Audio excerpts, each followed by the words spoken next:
படிக்கிறோம் 17ஆம் அதிகாரம். இதயம் அனைத்திற்கும் மேலாக வஞ்சகம் மிக்கது, யார்தான் அதை அறிவார்? இதயமானது அனைத்திற்கும் மேலாக வஞ்சகம் மிக்கது, யார்தான் அதை அறிய முடியும் என்று எரேமியா 17:9 என்று நினைக்கிறேன்.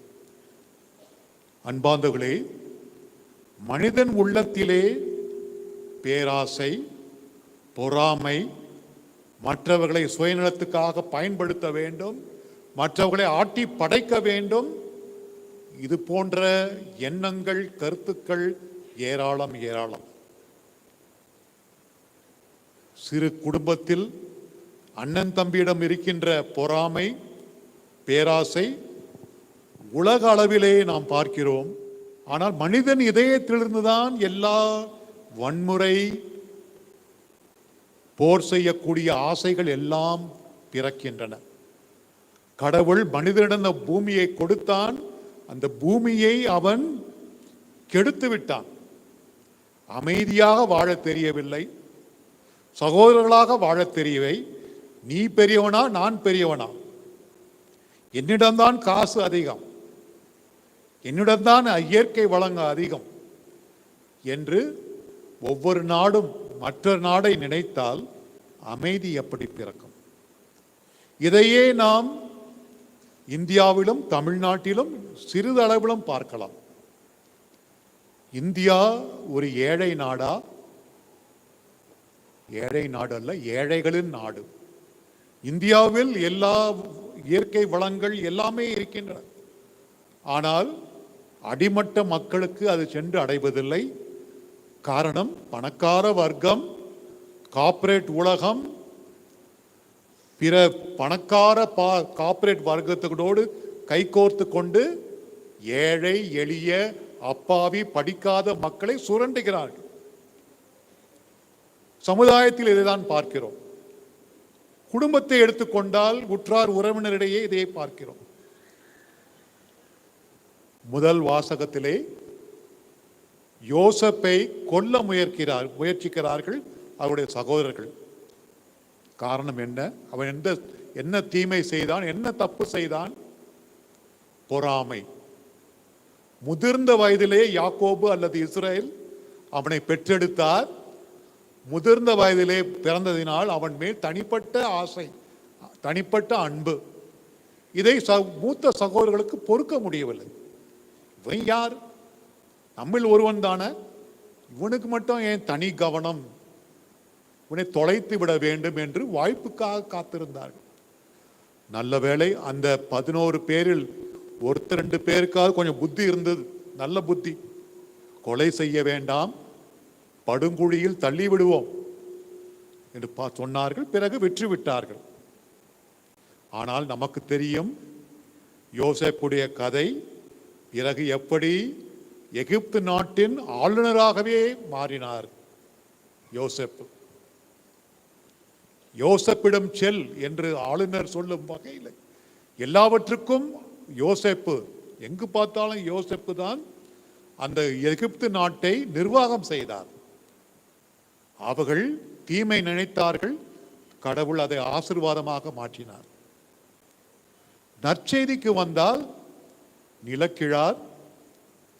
நிலக்கிழாருக்கு ஒரு தோட்டத்தை அவர் ஏற்பாடு செய்கிறார். நிலக்கிழார் பிறகு வெளிநாட்டுக்கு சென்று விடுகிறார். கனிகளை பறித்து வர வேண்டும் என்று ஒவ்வொருத்தராக அனுப்பும் போது ஒவ்வொருத்தர் அடித்தார்கள், உதைத்தார்கள். அந்த நிலக்கிழார் யார்? கடவுள், தந்தையாகிய கடவுள். அனுப்பப்பட்ட ஊழியர்கள் எல்லாம் இறைவாக்கினர்கள். கடைசியாக மகனையே அனுப்புகிறார். இயேசு கிறிஸ்துவை கொலை செய்து வெளியே தள்ளுகிறார்கள். இந்த ஓமையிலிருந்து நமக்கு தெரிகின்ற உண்மை என்ன? பல கருத்துக்களை நாம் எடுத்துக்கொள்ளலாம். 2 கருத்துக்கள். ஒன்று, கடவுள் மனிதனை நம்புகிறார். இந்த படைப்பு அனைத்தையும் மனிதன் கையில் விட்டுவிட்டார். அவர் நடுவில் வருவதில்லை. நடுவில் அவர் வந்து இப்படி இல்லை அப்படிதான் செய்யணும் என்று அவர் மனித சுதந்திரத்திற்கு தடையாக இருப்பதில்லை. மனிதன் கையிலே ஒப்படைத்து விட்டார். இனி மனித சமுதாயம்தான் இந்த உலகை நடத்த வேண்டும். மனிதனை நம்புகிறார், நம் ஒவ்வொருவரையும் நம்புகிறார். படைக்கும் பொழுது நம் ஒவ்வொருவரையும் படைக்கும் போது நாம் ஒரு புனிதராவோம் என்றுதான் படைக்கிறார். நாம் தீய வழியில் செல்லும் போது விண்ணிலிருந்து இறங்கி வந்து இது தீய வழி போகாதே என்று சொல்ல மாட்டார். ஆனால் ஒரு சில நண்பர்களை அனுப்பலாம். ஆகவே கடவுள் நம்மை நம்புகிறார், நம் கையில் ஒப்படைத்து விட்டார். நம் வாழ்க்கையும் இந்த உலகத்தையும் சமுதாயத்தையும் நம் கையிலே ஒப்படைத்து விட்டார், நம் பொறுப்பில் கொடுத்து விட்டார். இரண்டாவது, இந்த உவமையில் நாம் கற்றுக்கொள்ளக்கூடிய பாடம் கடவுளுடைய பொறுமை. கடவுளுடைய பொறுமை. எவ்வளவு தப்பு செய்கிறோம், நாம் எத்தனை பாவங்கள் செய்கிறோம். இந்த பாவங்களுக்கெல்லாம் ஒரு சில பாவங்களுக்கு கடவுள் நம்மை உடனே அழித்திருக்க வேண்டும், நம்மை சாம்பலாக்கி இருக்க வேண்டும். பயங்கரமான பாவங்கள். ஆனால் பொறுமையாக இருக்கிறார். இவன் திருந்துவான், இவள் திருந்துவாள் என்று பொறுமையோடு காத்து கொண்டிருக்கிறார். நண்பர்களை அனுப்புகிறார், பெரியவர்கள் வழியாக அறவழி சொல்லித் தருகிறார், அறிவுரை கொடுக்கிறார். இன்னும் திருந்தவில்லையா? பரவாயில்லை. தவ காலத்திலே ஒரு தியானத்தை ஏற்படுத்துகின்றார், நல்ல பாவ சங்கீதம் செய்ய ஒரு வாய்ப்பை கொடுக்கிறார். நான் தொடக்கத்தில் பாடியது போல எப்படியாவது நாம் திரும்பி வருவோம் என்று காத்து கொண்டிருக்கிறார். ஊதாரி மகனுக்காக அந்த தந்தை காத்து கொண்டிருந்தது போல கடவுளுடைய பொறுமை.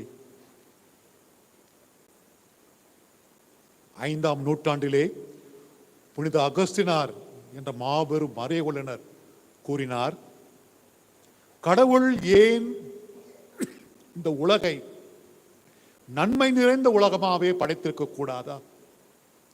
எல்லாமே நன்மையா இருக்கணும், எல்லாருமே நல்லவர்களா இருக்கணும், தீமையே இல்லாத உலகமாக, நன்மையே எல்லா மனிதனும் நல்லவர்கள் அப்படி படைத்திருக்கலாமே என்ற கேள்வியை எழுப்பி அவரே பதில் கூறுகிறார்.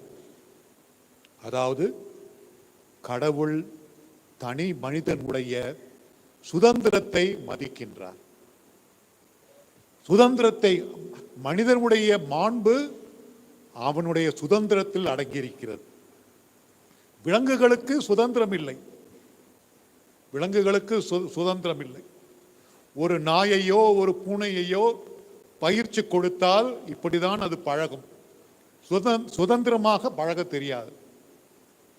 ஆனால் மனிதனுக்கு ஒவ்வொரு நாளும் அவன் நாள் முழுதும் இதை செய்யலாமா அதை செய்யலாமா, நல்வழி செல்லலாமா தீய வழி செல்லலாமா என்று ஒவ்வொரு நாளும் அவன் முடிவெடுக்க வேண்டும். ஒவ்வொரு நாளும் அவனுக்கு 24 மணி நேரம் கொடுக்கப்படுகின்றன. இதை எப்படி நீ செலவு செய்ய போகிறாய்? நான் இப்பதானே இளமையா இருக்கிறேன், எனக்கு 25 வயசு தான் 30 வயசு தான், ஜபம் அதெல்லாம் பார்த்தோம், 60 வயசு மேல பார்த்துக்கலாம் என்று நினைக்க தோணலாம். ஆனால் இளமை ஒவ்வொரு நாளும் ஒரு பொன்னான நாள். நமது சுதந்திரத்தை எப்படி பயன்படுத்துகிறோம்? நன்மைக்கா தீமைக்கா? ஆகவே மீண்டும் சொல்லுகிறேன், ஆண்டவர் இந்த ஓமை வழியாக நமக்கு கற்பிக்கின்ற பாடம், நம்மை நம்புகிறார், நல்வழியில் செல்வோம், நல்லதையே நாடுவோம் என்று நம்புகிறார். இரண்டாவது, நாம் தீமையை செய்தாலும் பொறுமையாக இருக்கிறார். ஆனால் எதற்கும் ஒரு அளவு உண்டு, எதற்கும் ஒரு முடிவு உண்டு. கடைசியிலே அந்த ஓமை சொல்லப்பட்டது போல அந்த நிழக்கிழார் வந்து அனைவரையும் அழித்து விடுவார். கடைசி தீர்வு எப்போது வரும், என்று வரும், யாருக்கும் தெரியாது. ஆனால் நாம் அனைவரும் பதில் சொல்லியே ஆக வேண்டும். நாம் செய்த தீமைகளுக்கு, பெரும் பாவங்களுக்கு பதில் சொல்லியே ஆக வேண்டும். நாம் அனைவரும் நரகத்துக்கு போவோம் என்று சொல்லவில்லை. ஆனால் கண்டிப்பாக கணக்கு கொடுத்தே ஆகணும். நாம் தனி சுதந்திரத்தை தவறாக பயன்படுத்தி இருந்தால் கணக்கு கொடுத்தே ஆக வேண்டும். ஆகவே இந்த தவக்காலம், அருளின் காலம், ஆண்டவரிடம் வேண்டுவோம். தவ முயற்சிகளில் நாம் தவமுக்கு விடாமல் ஈடுபடுவோம். ஆண்டவா, என் மனதை மேலான காரியங்களுக்கு செலுத்தும். மேலான சிந்தனைகள், மேலான செயல்கள் இந்த தவக்காலத்தில் குறிப்பாக நான் செய்ய வேண்டும். தொடர்ந்து தவக்காலத்துக்கு பிறகும் என் மனம் நல்லதையே நாட எனக்கு அருள் தாரும்.